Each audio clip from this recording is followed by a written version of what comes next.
Hello and welcome everyone to today's session for our Learn at Lunch, where we're going to introduce you to the topic of MICA with a specific focus on e-money tokens. So, what is MICA? Well, basically, MICA is short for Markets in Crypto Assets Legislation, and it's part of a digital financial package that is being introduced by the European Parliament to foster innovation in the EU. It has gone through different voting cycles and sometimes learning on the go. And now the final version is set out to be announced in April in order to be approved by European national parliaments. The regulation is created basically to create a clear and leveled regulatory framework for companies in the EU that want to experiment with this technology and create new financial products and business models while still offering the same consumer protection, while still offering consumer protection by outlining the rules of the game and defining what is possible and what is not. And so, uh, tokens are, let's say, divided accordingly in MiCA. So what you see here in front of you, you see, let's say, the token landscape as defined by the MiCA legislation. So you have utility tokens, asset reference tokens, and e-money tokens. Those basically will go over each one of them in our presentation. And then you also have security tokens, which are covered by another legislation, and the crypto catch-all category, which, let's say, coins such as Bitcoin or Ethereum fall under. But before we dive into the specifics of the classification, let's first discuss what are the requirements to issue crypto assets in the EU. So only companies that have a seat in the EU are allowed to issue EU crypto assets. And before they do so, they must publish a white paper. They must promise to act fairly and professionally. They must clearly communicate with the holders of their crypto assets. They must manage and disclose any potential conflicts of interest. And they must adhere to the systems and security protocols of the European Union. Now, with that being said, uh, if you've been in the crypto space for a while, then I'm sure you've read your fair share of white papers. Now, most of them are lengthy and use a lot of words to say only little things. And now, what the European legislator has tried to do with MiCA is that they have set up a unified standard for issuing white papers in the EU. These white papers must include a detailed description of the issuer and the project, and they must inform their, let's say, the participants of the crypto project, of why the project actually needs a crypto coin in the first place. If you're interested to learn more about, let's say, uh, these requirements, then you can also find them in the MICA documentation, or you can also reach out to us for a copy of the slides.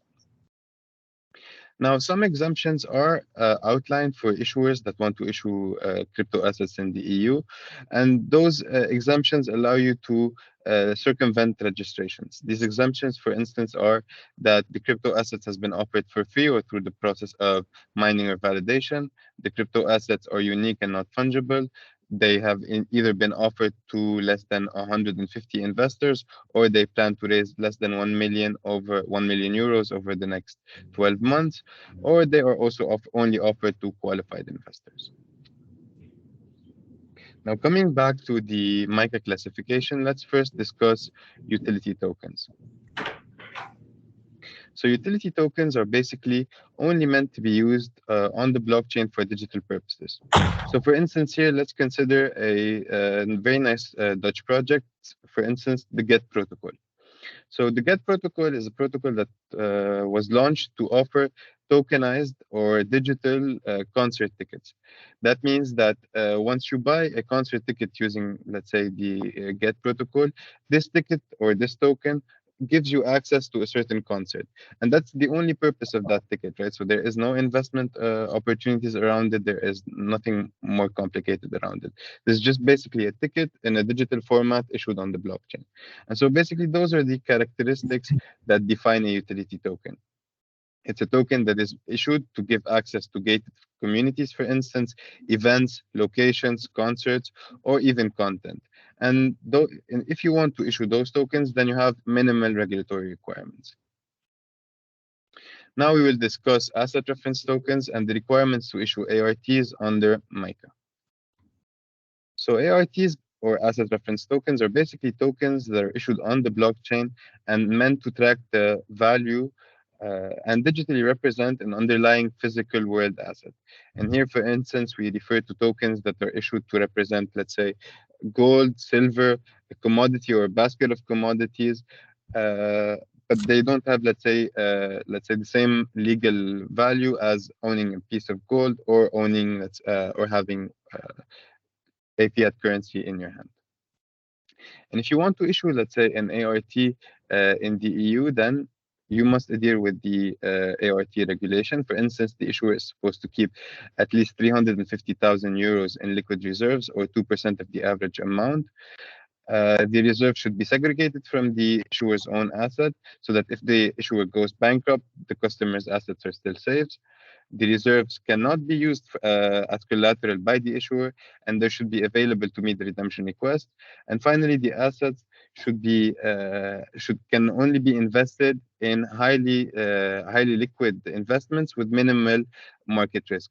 And if by any chance the investor, or let's say the issuer of the asset, takes risks from the investment in the underlying reserves, then these losses should only be uh, bared by the issuer and should not be transferred to the underlying holders of the tokens. And then on the other hand, you have the electronic money tokens, such as the Qantas Euro that we are working on issuing. So electronic money tokens are basically digital representations of fiat currencies on the blockchains. These tokens have a stable value that is guaranteed by the issuer under licenses from local financial authorities. In our case, that would be the Dutch Central Bank. The e-money regime determines how you should invest your reserve assets as an issuer of an EMT. For instance, you're supposed to hold 30% of your assets in liquid cash on a trusted bank account, and the remaining 70% can only be invested in high liquid assets such as European government bonds. Only European money institutions, only electronic money institutions or credit institutions are allowed to issue the e-money token. So you must hold the legal licenses before you can get to issue an electronic money token. And the holders of the EMT, so the electronic money token, have a claim on the issuer to redeem their token at par value and at any moment in time. So basically, holding an electronic money token gives you a claim on the issuer.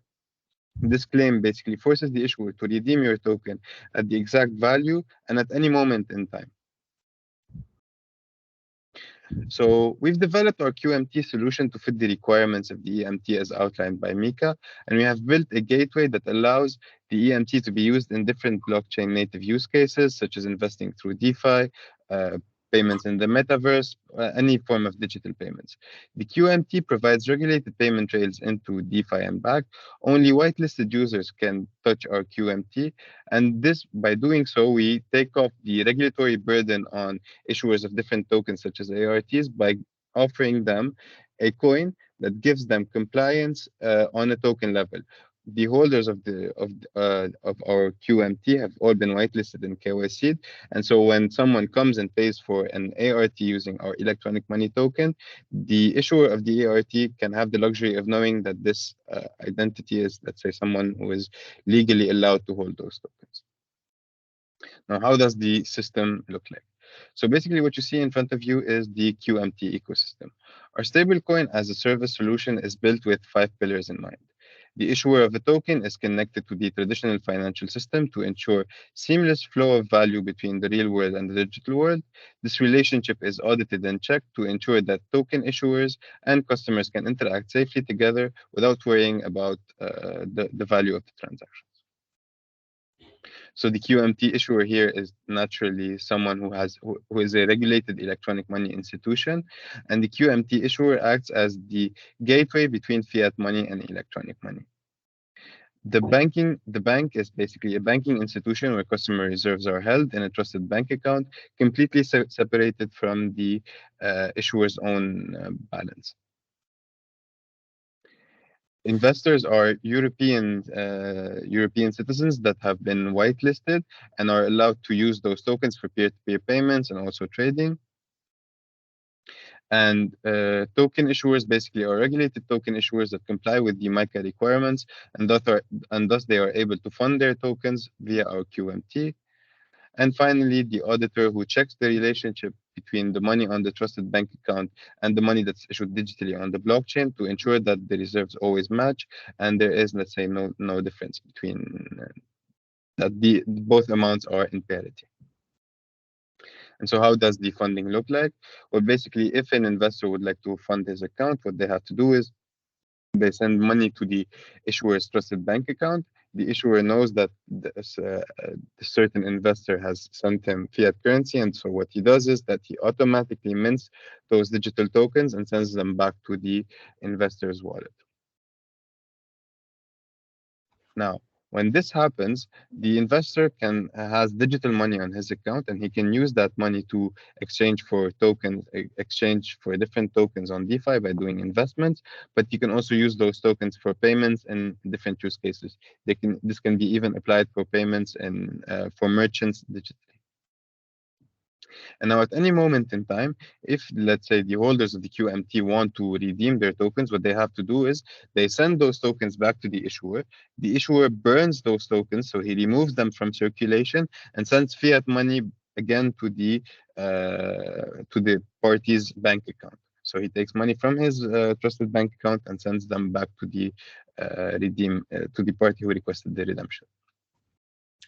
And so what we have done is we have built this whole solution is built around our software as a service, which is called Nexus, which is built to act as a gateway between CeFi and DeFi, allowing money to, let's say, seamlessly flow between the traditional financial system and public and enterprise blockchains. So our Nexus solution is built as a SaaS model. It's a very cost-efficient SaaS infrastructure that offers customer wallet and transaction management. Our solution is an API-first solution, so it can easily integrate into any other technology stack.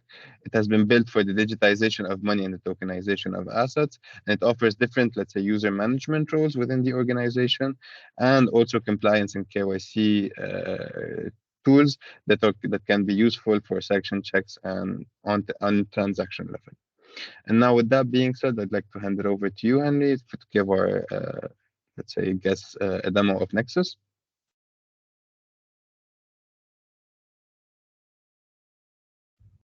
So here I am. Thank you so much so far, Adi. Can you see my screen? Yes. Okay, so that's good. So yeah, welcome everybody. I'm going to give you a quick demo of Nexus and focus on two topics that Eli discussed: the asset referenced tokens and how Nexus manages investors. So let's start with the asset referenced tokens. We have in Nexus different types of tokens: the electronic money tokens and the asset reference tokens. And a nice thing about asset reference tokens is that you can assign a taxonomy to the token. So it really means that you can give a meaning to a token. So we have two taxonomy schemes here already. So one about a person. So what is the definition of a person token, and one taxonomy scheme simply about a thing. So let's have a quick look about this thing. We would like to know when it's manufactured. We can give it a name, and very important, we want to know the weight of the thing. So this is the schema of a token that has the meaning of a thing. So if I now go to the token definitions and I'm going to create a token, let's do it on Stellar this time. So, and we are create a demo thing, and it's going to have the code CDT, and we say that there will be a maximum of 50 tokens for this machine. The token itself can only have 2 decimals, and we're going to use the schema of the thing. There might be a reference to this token somewhere, and well, I need to insert somewhere the properties in a JSON format, and so I prepared that already. So let's copy this scheme, the properties, and insert them here. Well, let's also add the owner URL and the asset URL here, and all this information. If I now click on create, there will be 50 tokens created, and with all the information on the blockchain, and it's already there, so we can look it up here. And here is the thing, the token taxonomy, and here is the hash of this token. So it means that everyone can check if the properties of this token have not been changed since its creation.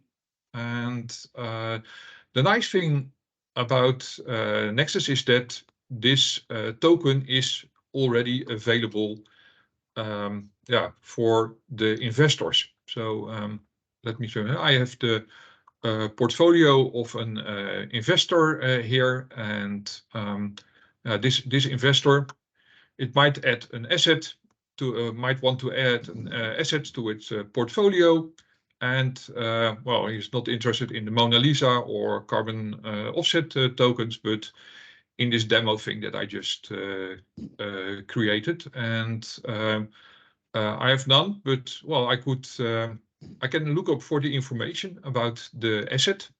Yeah, that will refer to the link that I created here. But well, I could place a buy order now, and as soon as the issuer has made the tokens available and has created a price for them, I can well, I can place my order, but I might even acquire them. So this order that I'm now creating will also be issued on the blockchain. Yeah, let me get back to this portfolio and the investor.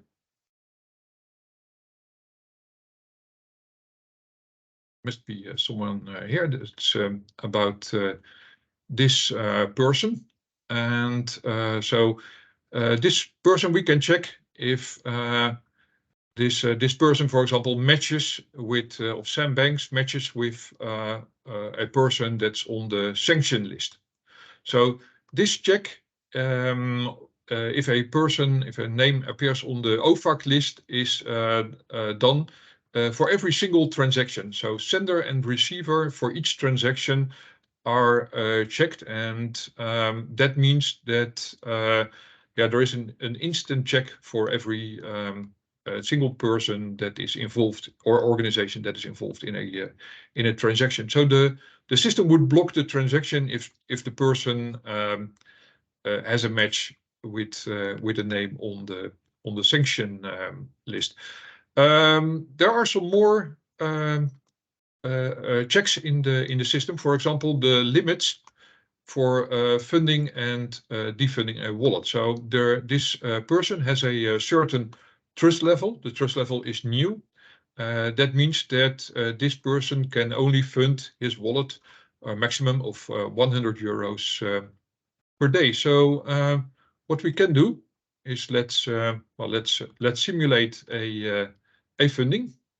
So this person has 160 euros on his in his wallet, and there are only 105 available because we have an open order of 55 euros for the token that I just created. But if this person sends 100 euros from his savings account to his wallet,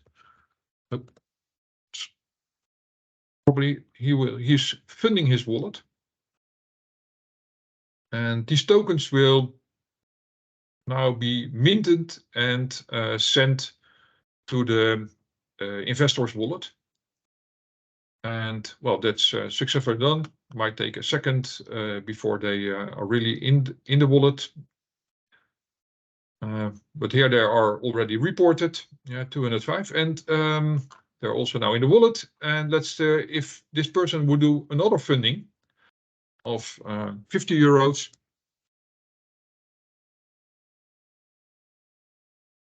more money, the system will block the funding because it would exceed the limit. So all the functionality I'm showing here on the token taxonomy and the app is available through our APIs. So if you want to create assets, initiate transfers, and so on, you can rely on our APIs, and our APIs are heavily used. We have customers that process more than 100,000 transactions per day with our Nexus technology, and that means that they highly rely on our APIs. And as a system environment, that's the last thing I'm going to show you. We have for every client two environments. It's what we call the production environment. That is the client-facing application for our clients, and there is the test environment where our clients can test their APIs with our APIs. So that said and done, I would like to hand over to you again, Eli, to avoid that we run out of time. Sure. So, okay. So I guess now you can see my screen again. Yes. And okay. So this is our team. We're very proud of our team in Quantos. We're a very diverse team from 11 nationalities. We currently have 19 employees in our ranks, and I must say that I'm very proud of my colleagues. We have a very nice team. So if you want to join us, then keep an eye on, let's say, the openings. And if you would like to hear more about our solutions, if you'd like to discuss MICA or your projects and how we can help you with that, then please feel free to reach out to either to me or to my colleague on our website or through our socials.